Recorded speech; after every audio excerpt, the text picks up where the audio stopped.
નમસ્કાર, આપ જોઈ રહ્યા છો સ્પાર્ક ટુડે ન્યૂઝ. ગોધરામાં કલેક્ટર કચેરીના કમ્પાઉન્ડમાં માર્ગ સલામતી માસ 2024નો ભવ્ય ઉદ્ઘાટન સમારોહ યોજાયો.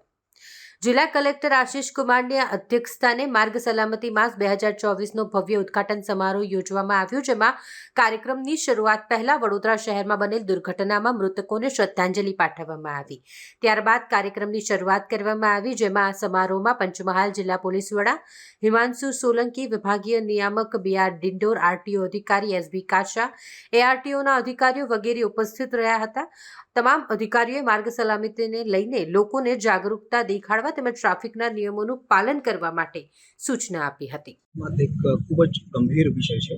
આ વિષય ઉપર તમામ લોકોનું, નાગરિકોનું ધ્યાન કેન્દ્રિત કરવા માટે અને ટ્રાફિકના નિયમો ની જાણકારી બધાને પહોંચે, એની બાબતમાં જાગૃતતા આવે અને માર્ગ અકસ્માતો ઓછી થાય, એ હેતુસર રાષ્ટ્રીય માર્ગ સલામતી માસની ઉજવણી આપણે કરીએ છીએ.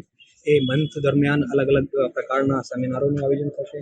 જે ડ્રાઈવર્સ છે એના માટેની તાલીમની વ્યવસ્થાઓ થશે અને એન્ફોર્સમેન્ટની કામગીરી સંબંધિત અધિકારીઓ અને કર્મચારીઓ કરશે.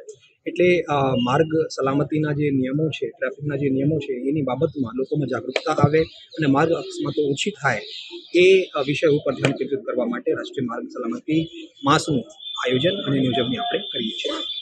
રાષ્ટ્રીય માર્ગ સલામતી માસ 2024 અંતર્ગત પંચમહાલ જિલ્લામાં આજરોજ આ માસનું ઉદ્ઘાટન કાર્યક્રમ કરવામાં આવ્યો છે, જેના અંતર્ગત આખા માસ દરમિયાન માર્ગ સલામતીને લગતા વિવિધ કાર્યક્રમો કરવામાં આવ્યા, જેમાં ડ્રાઈવરોને માર્ગ સલામતીની તાલીમ આપવામાં આવશે, વિદ્યાર્થીઓને આ બાબતના સેમિનારનું આયોજન કરવામાં આવશે, ડ્રાઈવરોનો ચકાસણી કેમ્પ, બ્લડ ડોનેશન કેમ્પ, આ રીતના વિવિધ કાર્યક્રમો તેમજ એન્ફોર્સમેન્ટ બાબતની કામગીરી આ આખા માસ દરમિયાન કરવામાં આવશે.